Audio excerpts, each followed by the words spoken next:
Telugu Desam party ముఖ్యమంత్రి చంద్రబాబు నాయుడు గారు ప్రతిపక్షంలో ఉన్నప్పుడు ఈ రాష్ట్ర ప్రజలకు ముఖ్యంగా బీసీలకు అనేక హామీలు ఇచ్చారు.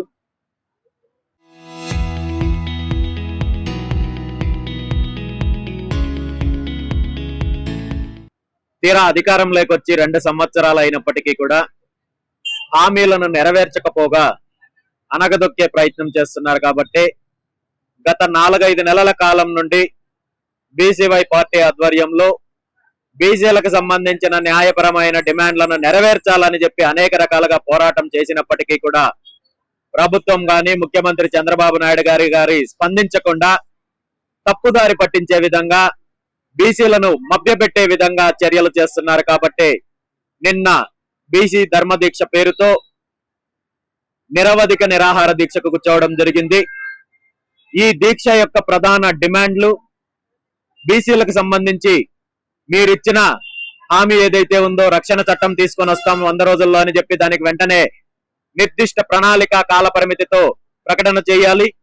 అదేవిధంగా అమరావతి రాజధానిలో బీసీలకు కనీసం 1000 ఎకరాల భూ కేటాయింపు చేసి భవిష్యత్తు అవసరాల కోసం, బీసీ భవనాల కోసం, బీసీ పెట్టుబడిదారుల కోసం, బీసీ పారిశ్రామికవేత్తల కోసం, వ్యాపారవేత్తల కోసం మీరు ఏ విధంగా అయితే మీకు కావాల్సిన వాళ్లకు, మీ బినామీలకు, మీ సామాజిక వర్గం వాళ్లకు, మీ పార్టీకి సంబంధించిన వాళ్లకు 1000 ఎకరాలు కట్టబెడుతున్నారో అదే ప్రాతిపదికన మా బీసీలకు ఇవ్వండి. అదే మీరు నిర్ణయించిన ధరను చెల్లించడానికి బీసీవై పార్టీ నేను సిద్ధంగా ఉన్నామని చెప్పి డిమాండ్ చేయడం జరిగింది.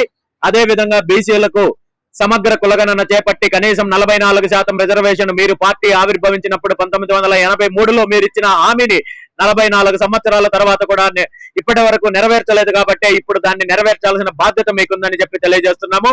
అదే విధంగా బీసీ కార్పొరేషన్లు ఏర్పాటు చేసి పదవులు ఇచ్చామని చెప్పి మభ్య పెడితే దానివల్ల బీసీలకు కానీ బీసీ సామాజిక వర్గాలకు కానీ ఎటువంటి ఉపయోగం లేదు. ఖచ్చితంగా బీసీ కార్పొరేషన్లకు నిధులు వెంటనే కేటాయించాలి. ఈ 5 డిమాండ్లు కూడా బీసీల యొక్క ప్రాథమిక హక్కు, బీసీల యొక్క న్యాయపరమైన డిమాండ్లే కానీ ఇదేదో మీరు బీసీలకు చేసే ఫేవర్ గానో లేదంటే ఇది బీసీలకు ఇచ్చే భిక్ష మాత్రం కాదు. ఖచ్చితంగా వీటిని నెరవేర్చాల్సిన బాధ్యత ముఖ్యమంత్రి గారికి ఉంది. ఈ రోజు ఇంత ఉద్యమం జరుగుతున్నా, ఇంత పోరాటం జరుగుతున్నా, దీక్షలు జరుగుతున్నా నిమ్మకు నీరెత్తినట్టు ప్రభుత్వం స్పందించడం లేదంటే నిజంగా ముఖ్యమంత్రి గారికి బీసీల పైన ఉన్న ప్రేమ ఎలాంటిదో, బీసీల పైన ఉన్న చిత్తశుద్ధి ఎలాంటిదో అర్థమవుతోంది. మీరు దీన్ని ఈ నిర్లక్ష్యాన్ని కొనసాగించినట్టయితే ఖచ్చితంగా దీని మీద తీవ్ర పరిణామాలు ఎదుర్కోవాల్సి వస్తుంది.